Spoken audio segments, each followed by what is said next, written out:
Welcome to Cashflow Diary, a podcast where we discuss business, money, real estate, and the sharing economy. As a full-time real estate investor, entrepreneur, and all-around problem solver, I have had the privilege of developing individuals into powerful business owners. And today, the focus turns towards you. Our mission is to help you build your real estate empire by leveraging strategies to grow yourself, your mind, and your wallet. Let's get started.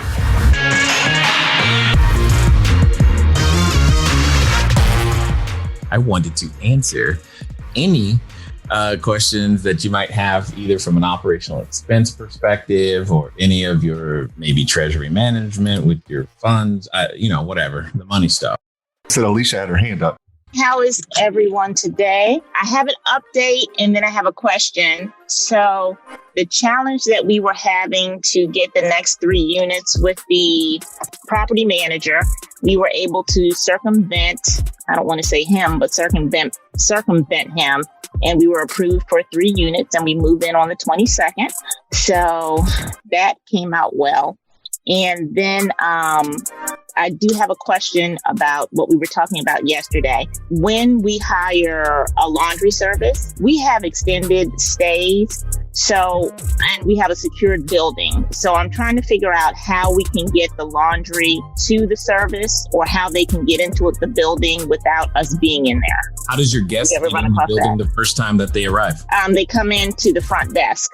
And do what? And, say, hey, we're with this, Almarin Suites, and they hand them the fobs and everything that we put in an envelope. That's it? Yes. And then they leave the keys in the unit. But we have a key lock. They wouldn't allow us to put a Vivint lock on the door of the storage unit. What about the lockbox? They won't let you use a lockbox anywhere? No. Nope. Okay. Got it. So you have the common area storage. How does your staff get to the storage? Actually, we haven't had that happen yet. Our first checkout or turnover is on the 15th. So what is the plan to get staff to the storage? What do you think it's going to look like? What we're going to do is we're going to meet the cleaners there, and we're going to go through the unit and give them our checklist. And if it works out well, we're going to give her a copy of the key because she'll be our, primary cleaner for the storage unit. So it's a physical key situation. Correct. Okay. I'm sorry. I'm kind of chuckling right now. Here's the challenge with physical keys here's what eventually happens. I mean, it won't be a problem yet. It will become a problem because what's going to happen is you're going to have multiple cleaners, and the cleaner with the key is going to be the one that, whatever, or every cleaner has the key, and then somebody's going to lose their key and something of that nature. So I'm trying to think of a way around that. And normally a lockbox is beyond okay is a way, and it's what I've relied upon. So you sure you can't negotiate a lockbox? You know what? I'll go in and try. Because it's going to get challenging, and because you can keep it secure, you can still keep it secure. First, I mean, if you can, or at least, if you can't get a lockbox and you can't do the Vivint lock, can you change it to a lock with a code on it, 4-digit code? That would also. Because we gotta be able to do something like that. It has to be like the push button code situation. If you can't do Vivint, it's gotta be push button. If you can't do that, Igloo lockbox. Can't do that, the realtor style lockbox, worst case scenario. And if you can't do that, next location. Because it's really hard to operate efficiently otherwise. Okay. I'll go down the list and try each one. So it'll work out. Okay. And as a super last resort, because I've done this once, we literally rented another unit and turned the bottom floor of that unit into our storage. Wow. Okay.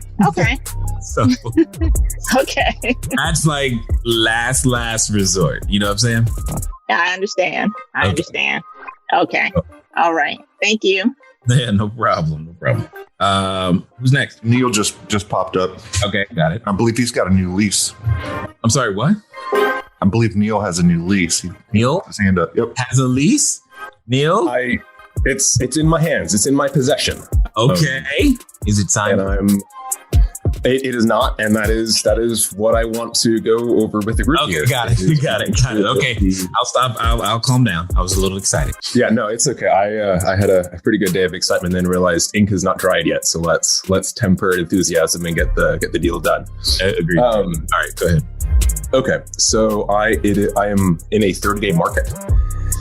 Okay. And they sent me their lease. They're super easygoing folks. I'm talking directly to the owner, and they just put a ton of money into the building. I'm working in a duplex. Yeah, no, it's a perfect situation for the networking and expansion and all that good stuff. I'm very excited about it from a whom I'm working with type of point of view. Anyway, they have no clue how to really organize this with me this is so far out of their realm of what they've done in the past. They don't know what should be in the lease. They don't know much. They're looking for a lot of guidance from me. And this is my first one. So it's also ignorance on fire for me. Very enthusiastic, but I don't know what I don't know yet. So I was looking for some guidance to make sure that what needs to be in the lease is in there and that we're all both covered and that we can move forward without as many hitches. The biggest and most important thing is there's video 2.2 inside the materials. There's a paragraph. So here's what I mean by that. For the most part, what matters is you can use their lease so long as you add that paragraph, if that makes sense. That paragraph is what I've historically or will traditionally add to a lease in this type of situation so that we can get to okay, cool, we're good now stage. Does that make sense? Yeah, absolutely. So now, with that being said, the other caveats to look for in the lease is any sections that say anything about no advertising. So if they have the standard boilerplate thing, they're going to have a no advertising and they're going to have a no subletting is what they're going to call it thing. Those two, just to make it easy, or if you can, to have those just either stricken or removed. That's the easiest. But outside of that, how long are you getting the lease for? I would like multi-year because these, once again, I want to network with them and they have many properties. Is that what you told them? I have expressed interest in doing multi-year. Okay, got it. So yeah, then that's exactly what I would do. That's exactly what I would propose. Here's how we make that work type of situation whereby you end up with at least 3 years if you can. Okay. That's what I would be inclined to head towards. But to keep it really simple, I wouldn't be upset if all you did was copy that paragraph from video 2.2 and add it to the existing lease, because that would cover the majority of the things that you need. Like, okay, I did not realize it was quite that simple. I literally have like your sample lease broken down, their lease broken down. I have things highlighted. I'm like, all right, in this section, I think we should augment it this way. What are your thoughts? And okay, so. Yeah, I try to make it simple so that people can do it as opposed, could we go down and nitpick and change commas to periods and all that type of stuff? Yes, we could. But is it absolutely required for functionality? I don't know.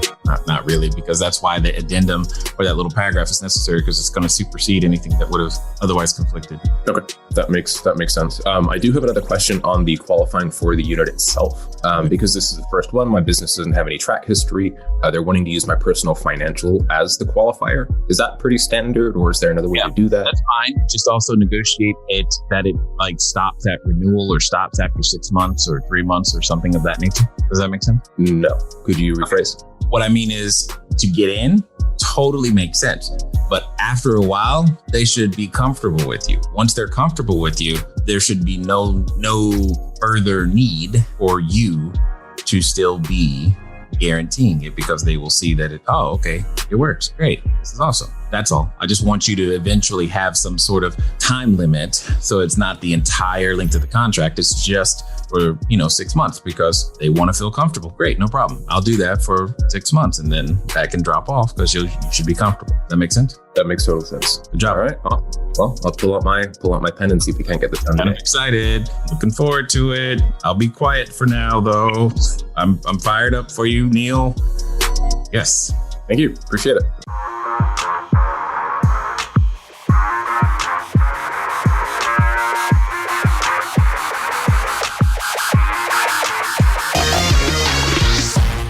Thank you for tuning in to the Cashflow Diary podcast. If you enjoyed this episode and you'd like to help support the podcast, please subscribe, share with a friend, and leave a rating and a review. If you'd like to keep the conversation going, head over to CashFlowDiary.com to sign up for our email list, as well as check out all the links and resources in the show notes. Thank you again. Until next time.